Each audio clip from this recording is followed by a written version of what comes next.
as we have each evening, I'd like to invite you to stand up for a moment because you've been sitting for a while. So stretch your legs out. Shift your weight a little bit from foot to foot. If you just arrived today, I'm very envious of you because I have to leave tomorrow. And I've had a fantastic couple of days here. The Swamis and all the staff and the people that have served us these amazing meals and everyone else that's here supporting us have been just incredible. So let's hear it for the staff here at the ashram. Woo!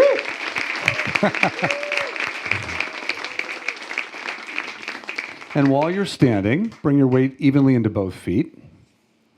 We've covered quite a few different topics since I arrived and started sharing my thoughts on yoga for healthy aging for everyone.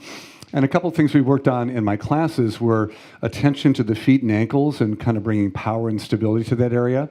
So very carefully on an inhale, lift your heels lightly off the floor and exhale, lower down. Right? Kind of simple, but not always easy. Inhale, lift your heels up, and then exhale, come down. Yeah. And then maybe accentuate one side more than the other, and then shift to the other foot for a second. Yeah, beautiful. The other thing that we explored today, and many of you were there in class, is we explored the knees, the human knee, which is really a marvel in my mind. It's just so amazing that we stand on these little spindly things called legs, and they work really well most of the time. And so with your feet about hip distance apart, bend your knees and let your hips go slightly back. I know there might be people behind you, so be aware of that. And then come slowly back up, right? And then maybe bend just slightly deeper. Just feel the knees flex a little bit, and then straightening and extending the knees, right? And then bend your knees and just kind of sway your knees a little bit side to side. Yeah. Forgive me. You just have to try. You guys are awesome. And then come back to center for a moment. And then take a moment and kind of circle your knees around. So I know that the temptation is to go right to the hips, right? But circle the knees if you can. And then go the other way. Yeah, just kind of waking up the joint a little bit, right? And then come back to engaging the legs. And as I talked about in our noontime class, a lot of times my earliest teachers would say things like, contract the quadriceps and lift your kneecaps. And it completely ignored three other sides of the legs, right? So imagine your hamstrings are also firming as you engage your front leg. Imagine the outer leg firms and the inner thighs firm. So there's a sense of an equal wrap of energy around the legs. I don't know about you, but I feel a little taller. Right, just a little. That just gives us a little boost to our height, and then soften that, kind of melt that away, and feel like you sink just a wee bit back towards the earth. Lovely. All right, and then please mindfully come back down to sit. I also want to thank Raj and my tech team from last night. Can we hear it for the tech team last night? Oh my God.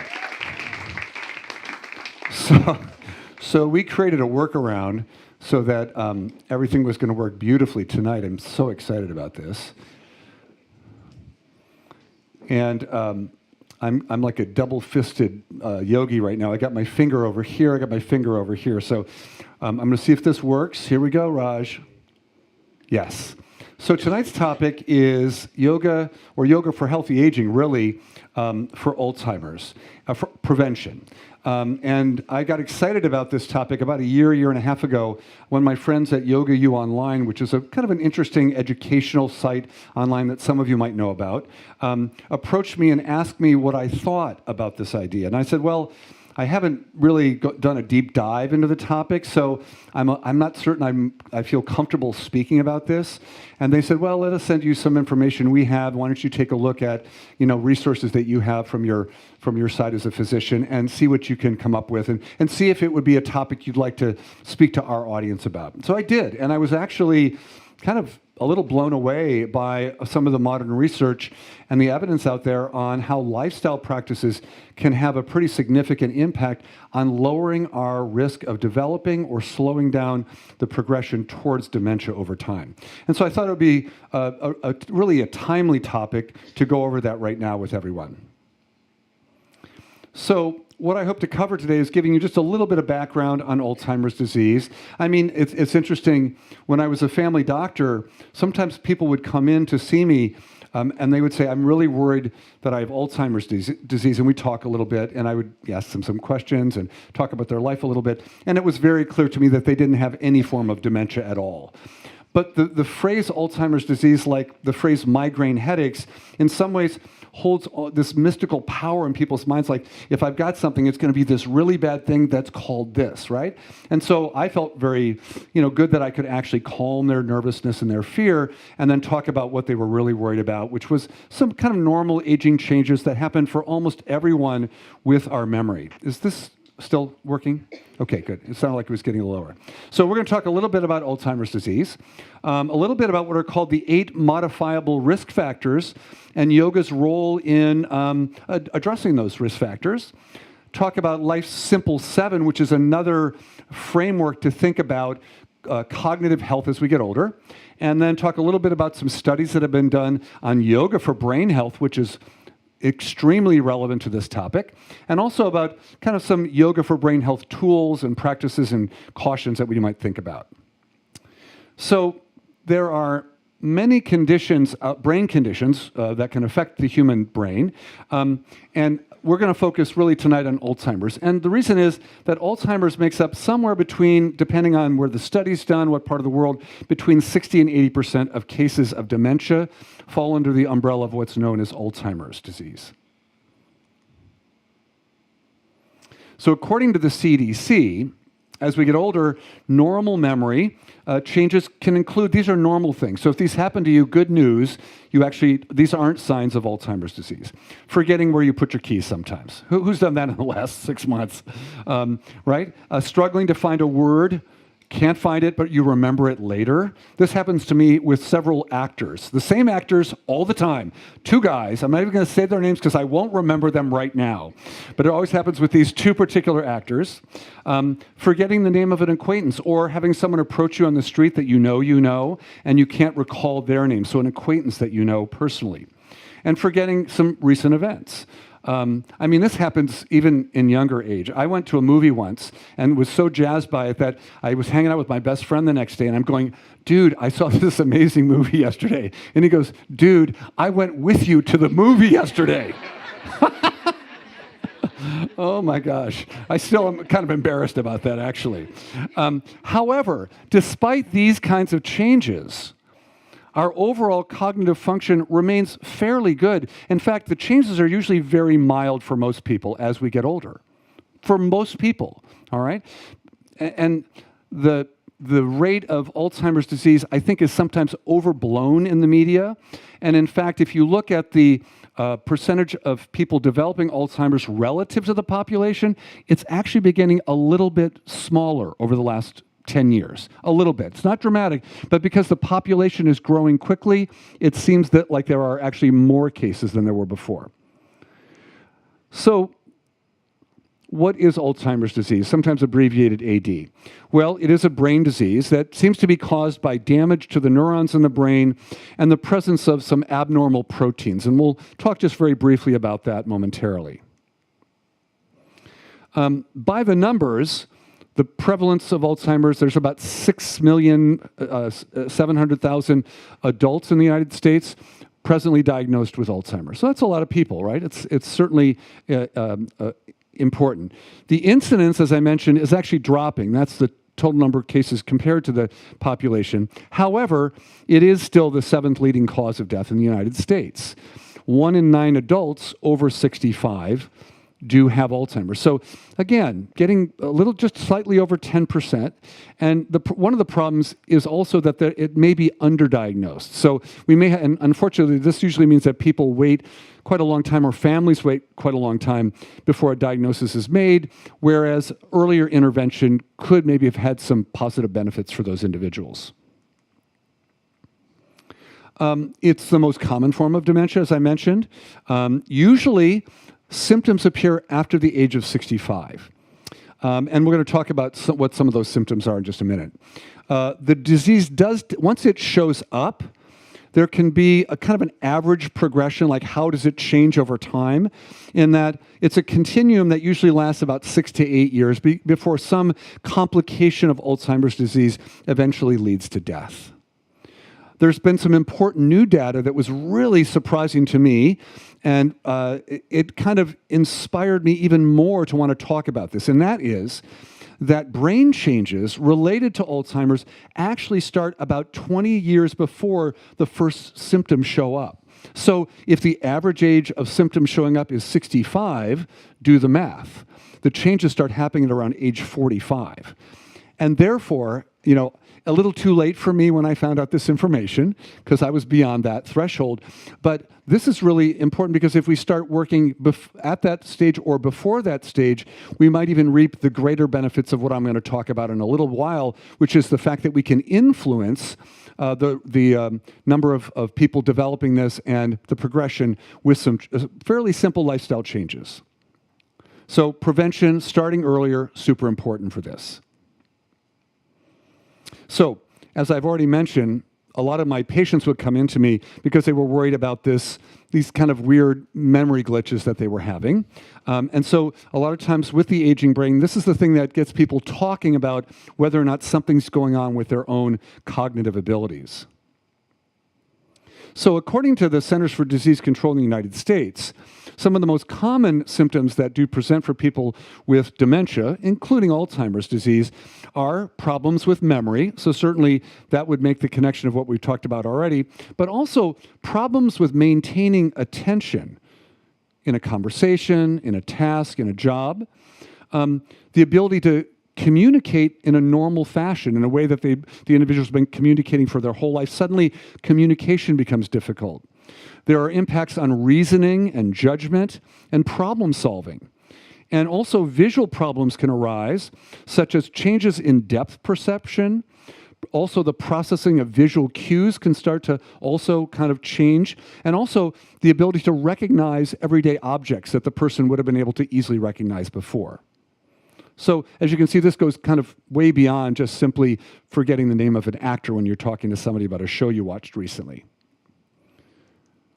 And there are telltale signs that also show up that really would start to indicate maybe this is something that someone wants to get evaluated, or that you want to have your family member evaluated for. So this is a big one. This happens a lot. The person gets lost in their own neighborhood, or they're driving home and they can't remember, they suddenly don't know where they are, right? Using unusual words to refer to familiar objects. Forgetting a name of a close family member or a friend. Forgetting old memories. Usually it's interesting for a lot of people that have other milder forms of dementia, they can often remember things that happened 50 years ago, but of course they can't remember what they had for breakfast today. So kind of a different way that shows up for some people. And not being able to complete common tasks on your own, washing dishes, putting dishes away, folding clothes and knowing where they go, things like that. So, a lot of times the individual who's developing Alzheimer's in that stage after age 65, these things happen so insidiously and slowly sometimes that they don't realize it's happening to them, and it's usually incumbent on neighbors and friends and family to start raising the red flag that maybe something's going on with this person who I care about, right? And unfortunately, I even see this in I've had a student recently who was obviously developing what I would call mild cognitive impairment, kind of the prelude to the early stages of Alzheimer's. And I didn't know this until she went on a yoga adventure trip with me last fall. And I was like, oh my gosh, we would have these conversations, and she would ask me the same questions about the schedule over and over again. And I realized she wasn't retaining new information at all. And so fortunately, we had a group of 3 teachers, and we kind of did our best to kind of make sure she was safe on the trip, and she actually enjoyed herself immensely. But I actually had, at one point, I said to her, have you been noticing anything unusual about your memory lately? And she goes, I have been. And I've been a little worried about it. But my husband thought it was fine for me to go on this trip with you all. And I was like, okay. But her son was the one who was really showing the concern, and he was stepping up and had arranged for some testing when she was coming home. So I was thankful for that. At least one member of the family was moving from denial into acknowledging there was something serious going on. So We often talk in the world of medicine about risk factors, right? What's the risk factor of me getting this thing or that thing? And in some ways, that can be helpful to have that information, right? Because it might actually motivate some sort of behavioral change on my part, or I might take advantage of a new treatment that I've heard about and go ahead and kind of take the plunge to check things out. And this will come up when we talk about this first bullet point in a moment. But we're going to look at these modifiable risk factors. Some of these things are not necessarily modifiable. So the top three are advancing age. Has anyone stalled out their aging process yet? Anybody done that yet? No? We were talking about some interesting ideas around this at dinner time, right? Cells that might live on or have immortality on some level in the petri dish, of course, Mark, but still living for a very long time. Genetics and family history. So the one I want to mention is genetics. So I have a friend of mine whose family has a history of Alzheimer's disease, and he had decided not to get the genetic testing for a long time. And then something shifted in his mind, and I think it was the relationship he was in. It was a really beautiful, genuine, loving relationship. And he finally said, you know what? I should probably figure out how my genetics and my family history influence the risk that I personally have of developing Alzheimer's disease. And especially when we know this idea that age 45 is kind of the magic time when things start to change in the brain. And my friend's actually in his early 50s. I think he was thinking maybe now's the time to figure out what my risk factors are and what I can do about them. So he did get the gene testing. And if you have one copy of this particular gene, APOE4 gene, I think it doubles your chance of Alzheimer's developing. And if you have two of those, it actually can take you up to that 12-fold increase. So it's a pretty big deal. And now he has that information, and now he can take action appropriately. In addition, other things that fall on the list are inflammation, and this is actually influenceable with yoga in some very interesting ways. But it actually wasn't, I don't think it was listed in the modifiable risk factors. We'll see in a moment. Metabolic syndrome, does anybody know what that is? It's kind of an interesting thing where an individual has prediabetes, or prehypertension, or two of the abnormal cholesterol levels that put you at higher risk for heart disease, or gains weight in the midsection of the body. So if you have up to 3 of those 5 factors, then you fall into this category of people that have metabolic syndrome.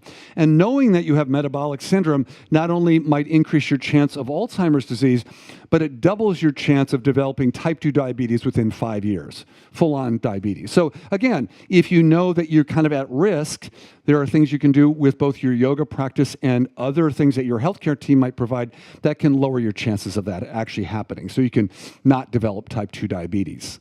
And then low cardiovascular fitness is another risk factor, which again, we can influence as well. So just real briefly, a little bit about inflammation and Alzheimer's disease. As I think I mentioned this the other night, tell me if I didn't, but inflammation now has been found through study after study after study to maybe be the seed of change in the body that leads to a lot of the diseases of aging.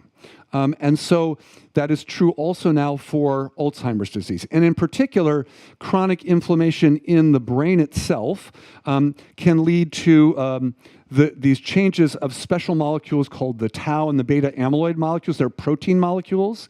And sometimes they coalesce and form these plaques and tangles that you hear about people seeing when they get the MRIs done, sometimes to look for evidence of Alzheimer's disease. So inflammation, if we can influence that, which we can. In fact, I've done a whole kind of lecture practice series on that topic as well in the past. We can influence inflammation in the body, not just in the brain, but in the whole body, and lower our chances of developing a lot of conditions down the road. So what are the modern approaches to Alzheimer's disease? Well, they're actually quite limited right now. When I first gave this talk, there was actually not a single drug that actually showed any, oh, you know what? Let me actually change this real quick. I realized I need to do this on my screen. So my apologies, some of these drop down a little low. I'll read the bottom ones for you that you can't see at the bottom of the screen.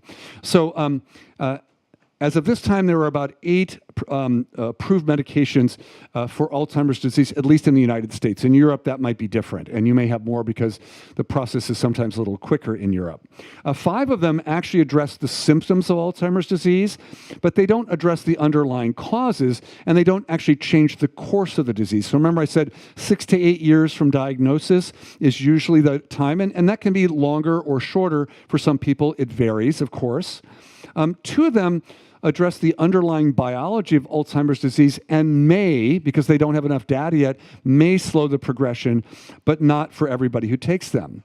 One drug, which is the newest one on the market, is the first to show mild impact on slowing progression. It actually has been demonstrated in the studies. So they can go from it may benefit to it actually does show some slowing of the progression. However, these medications, like a lot of newer medications that come out that are very powerful, can have they can have a lot of side effects, and it can vary from drug to drug. But some of them can be serious, and they need pretty close monitoring for the patients that use them. So there was a paper that came out in 2020, and it was done by The Lancet, which is a fairly well-respected journal that evaluates a lot of research and medical data that comes out in 2020. And what they noted from gathering all the information, all the research that's been done to date, is that you can either prevent or delay cases of Alzheimer's by up to 40% if you address these what they called modifiable risk factors.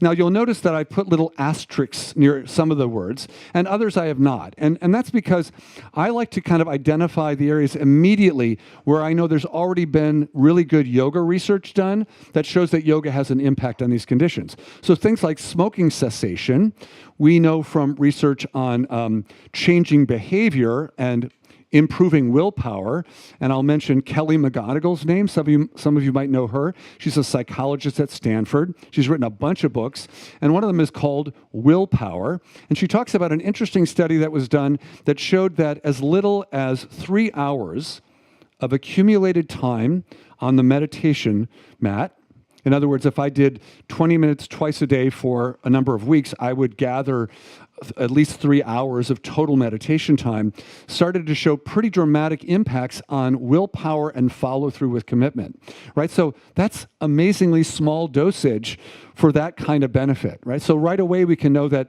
we can perhaps have an influence on people that smoke that want to quit.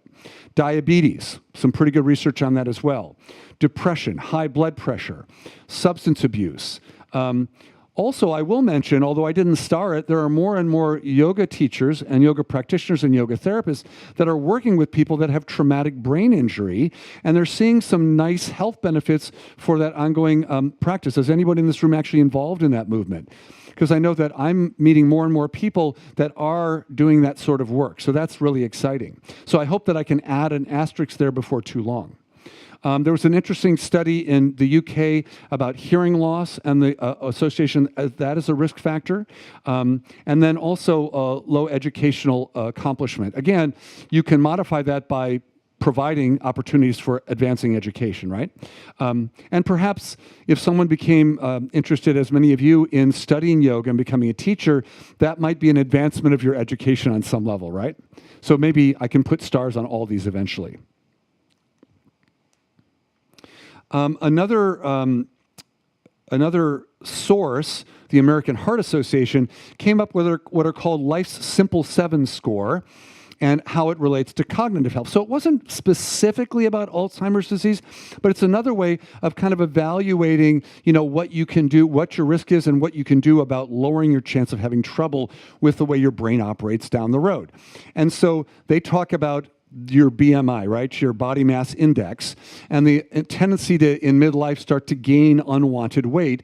And as I mentioned, in regards to metabolic syndrome, if it happens to be here, not so good. If it happens to be here, not a risk factor. It's very interesting.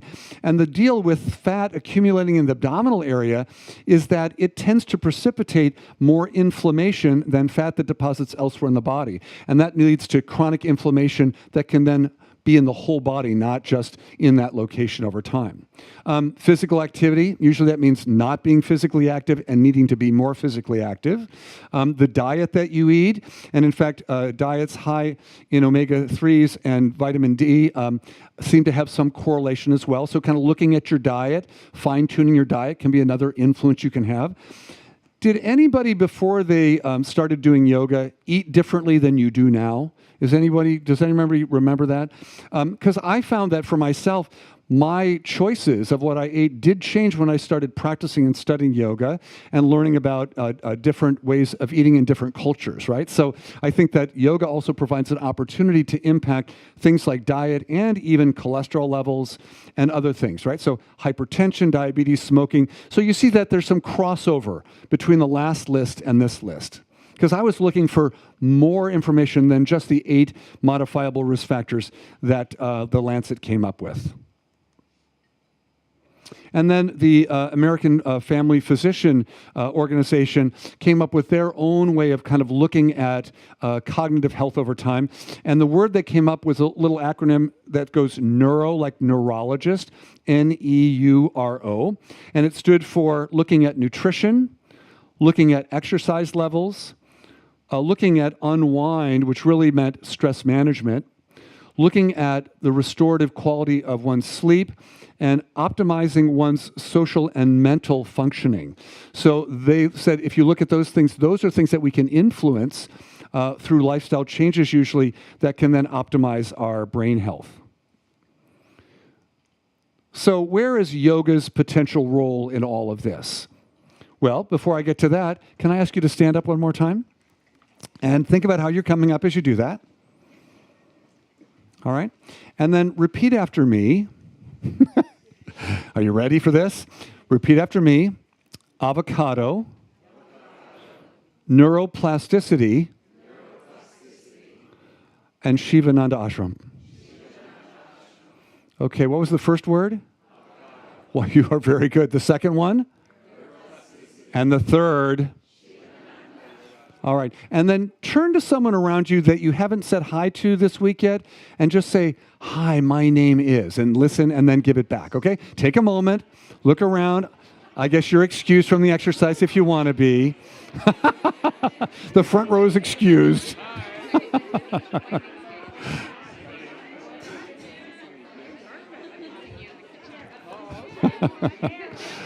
All right. All right, that shouldn't take too long.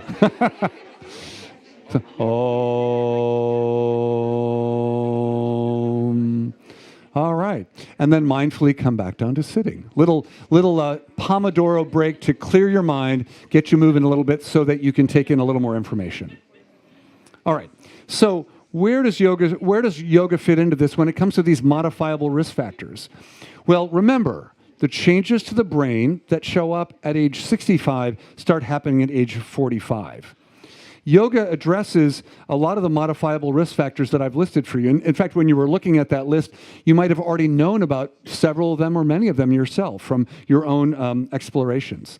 And yoga also has been shown to directly impact the brain in a couple of interesting ways. So some of the positive effects on the brain, the aging brain, that are not necessarily related to dementia, but I think are kind of actually very relevant, are the fact that research has shown that yoga actually increases brain thickness in practitioners compared to non-practitioners. People that aren't involved in yoga often show a loss of brain thickness in certain areas like the prefrontal cortex and some other important areas in brain function. As the brain increases in size, the grooves that go into the surface of the brain actually deepen in those same studies that are looking at the actual structure of the brain. It's been demonstrated that yoga improves neural conduction, the speed with which information passes down your neurons in your brain, meaning your brain actually works more efficiently by virtue of that faster transmission of information. Yoga has been shown to promote the development of new neurons in the brain. In other words, stem cells in my brain that are like, a teenager that doesn't know what they want to be when they grow up, but then the signal comes in and says, hey, you want to be a neuron, don't you? And so that stem cell becomes a neuron or an oligodendrocyte, or I love saying that word, oligodendrocyte. Say it with me. Oligodendrocyte.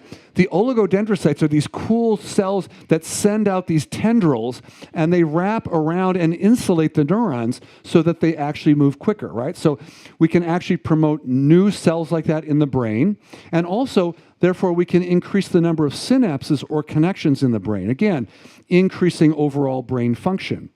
Also, yoga has been shown through studies to increase something called BDNF. This is not a shipping company. It's brain-derived neurotrophic factor. And what this is a factor that actually goes in and turns on genes in your brain that actually influence the functioning and the development of neurons. So it's involved in neuroplasticity, the process of the brain changing over and over again, developing over and over again, changing to meet our needs over time. Studies have shown that yoga actually decreases inflammatory molecules in the brain like interleukin-6. Again, what did I mention earlier? Inflammation seems to be an integral part of the development of Alzheimer's disease. It also improves the two-way communication between your brain and your body. And I'm hoping in our classes this week that some of you attended, you actually noticed that you were connecting to different parts of your body via your mind and movement more efficiently as we went through our practices. Also, yoga has been shown to affect the amygdala. This is kind of where all the information from your senses comes into the brain, and the amygdala is like a sentry that's waiting at the gates of the castle to decide if danger is coming in, right? And then sends out the signal. And so a lot of us, our amygdala set point is kind of high and it gets triggered pretty easily. Yoga actually lowers that so that really we start only reacting to the stuff that's really important and not just kind of everyday worries that aren't really, life-threatening per se, but we sometimes feel that way when they happen. All of these things generally support overall better brain health, which is pretty amazing.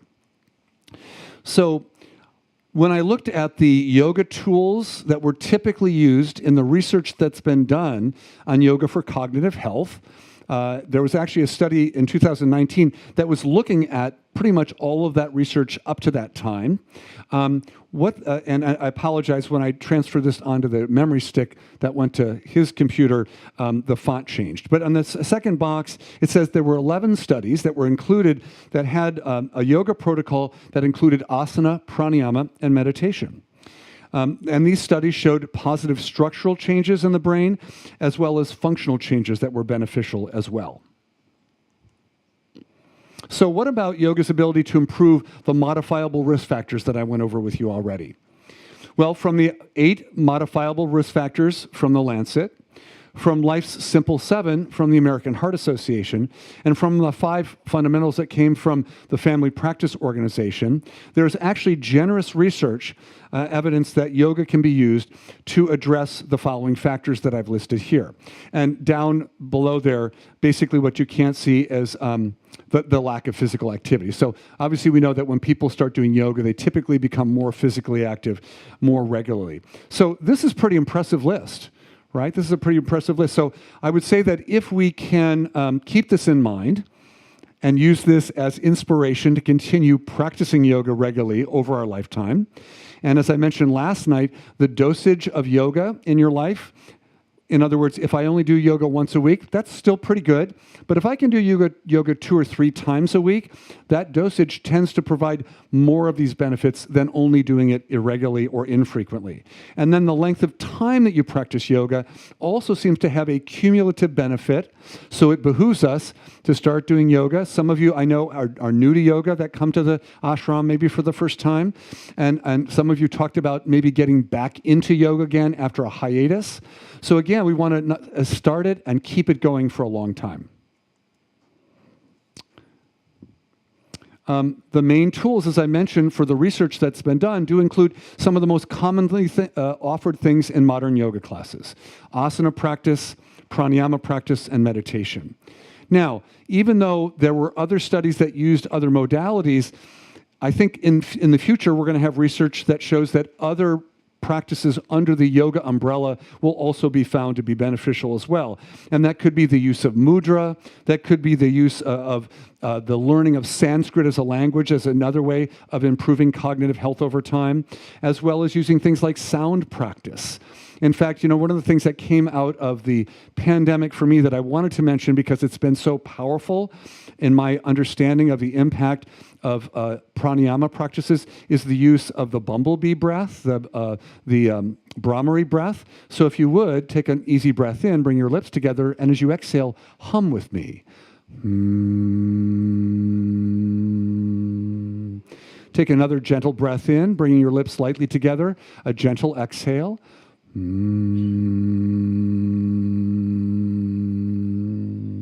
doing that one more time, an easy breath in. And then you're not trying to do a super long exhale, but just allowing your hum to go for as long as it feels comfortable.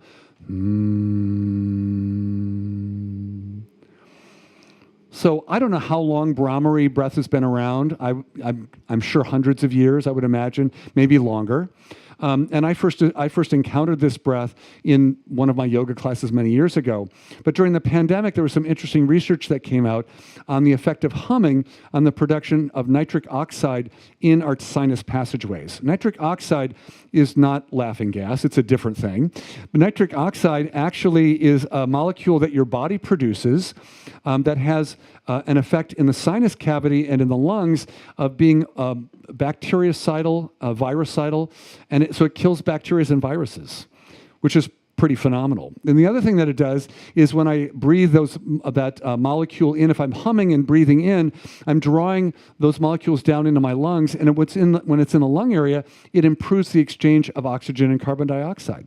So it impacts respiratory function.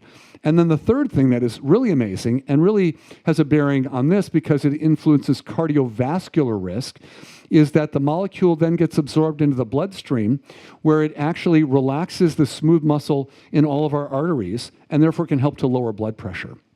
So if you don't already do Brahmari breathing, I now do it almost every day in my morning meditation practice for about 10 to 15 minutes. And it provides a really easy focus for my mind, and it naturally extends my exhale. I don't even have to think about extending my exhale. It naturally extends my exhale compared to my inhale. So it has that shifting of the autonomic nervous system from the stress response into the relaxation response. So that's my little promo for Brahmari breathing. Thank you for listening. So, with all that in mind, where do you start? Well, regardless of what you're doing, whatever your age is, start today if you haven't already. Start your yoga practice today. Make a commitment to yourself. Tell some other people about it. I tell you, the power of sharing your commitments with other people or your ideas or your desire for life change is incredibly powerful, right? And so tell your best friend that, hey, I'm starting this path. I just wanted you to know about it so that maybe you can encourage me if I kind of veer off it a little bit. Establish a regular routine and vary your routine. So I'm a big proponent of practicing asana regularly, but personally, I vary my routine to challenge my own mind. Can I actually change my sequence and still kind of have a good practice? Can I, as a teacher, change the sequences I do? Many of you are teachers in the room. Can I change the sequences I offer every week? The next week I teach a completely different sequence because that's really good for my cognitive functioning, and it also is really good for my students as well. And then do yoga for the long run. And finally, I really believe that home practice is essential. I think, and when I say home practice, it's not daunting. I really mean 10 or 15 minutes a day of something that you really enjoy that adds on to the time that you go to take class with a teacher that you really get a lot out of their teaching. And then finally, gather with your yoga community regularly. A lot of research on healthy aging, and it talks about the power of community. And what I think is so great about yoga is we have a built-in new community that we've become a part of. I actually moved to California in 2000 because I wanted to do a yoga teacher training program.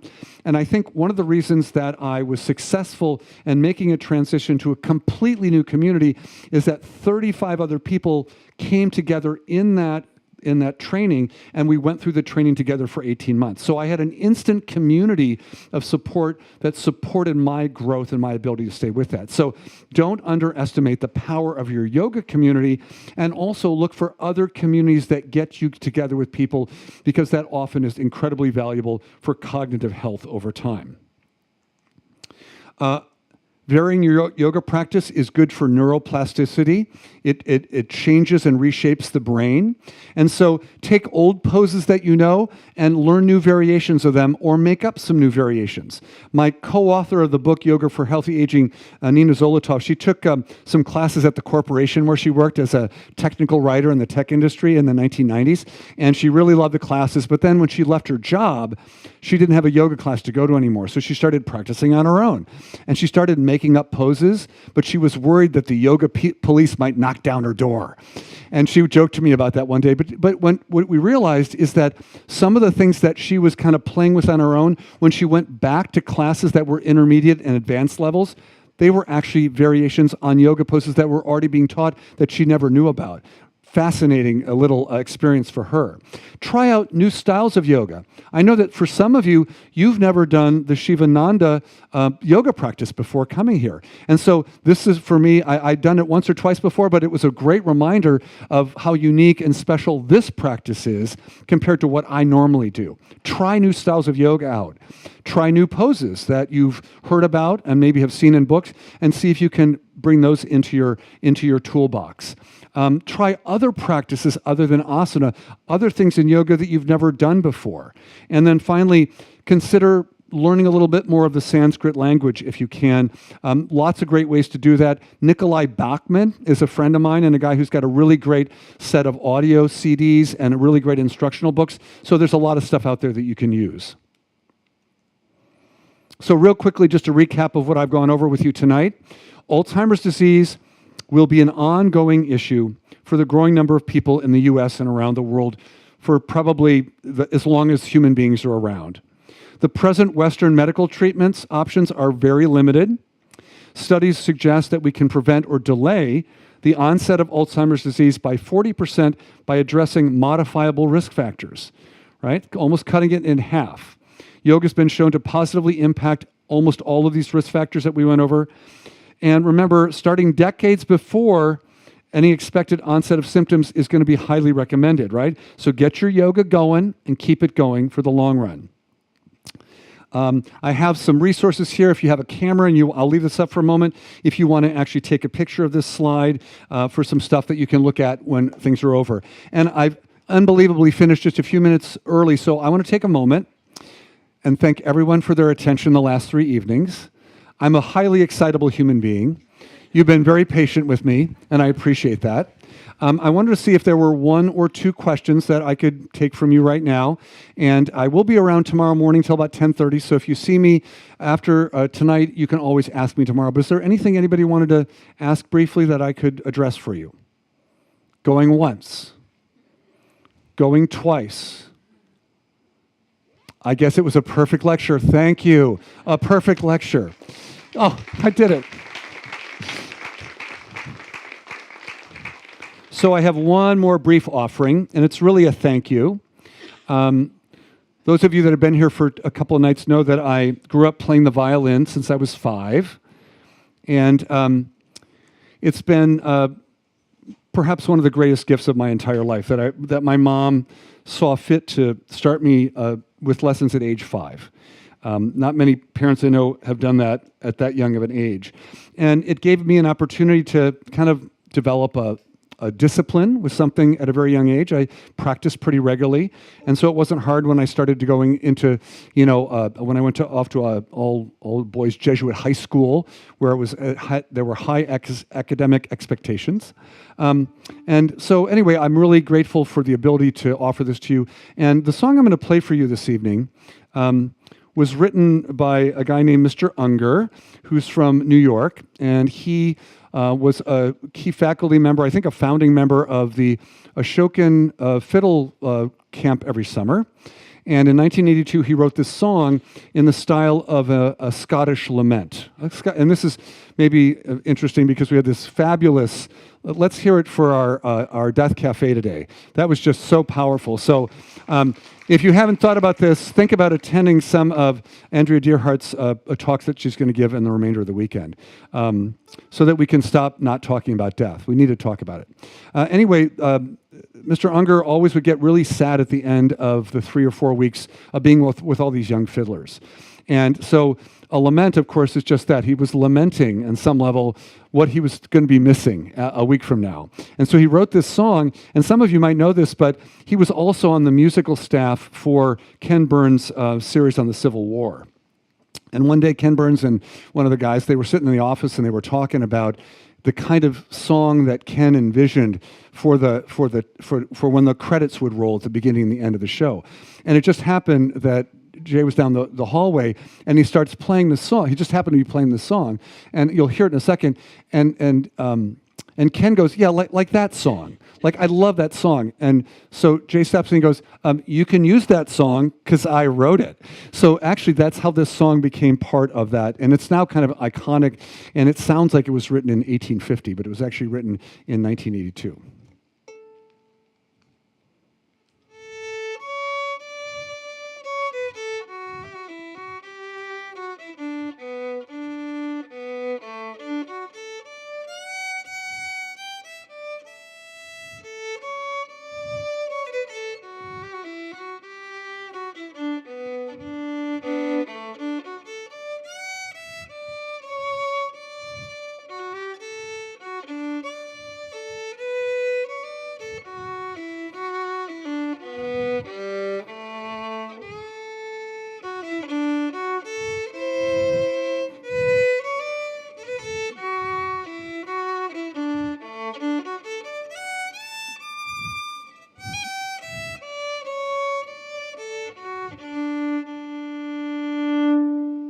Thank you.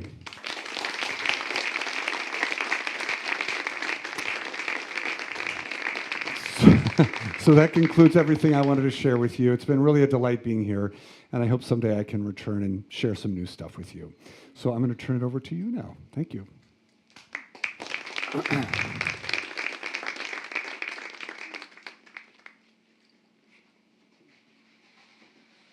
So we would like to thank very much Dr. Baxter Bell. Let's give him a big hand.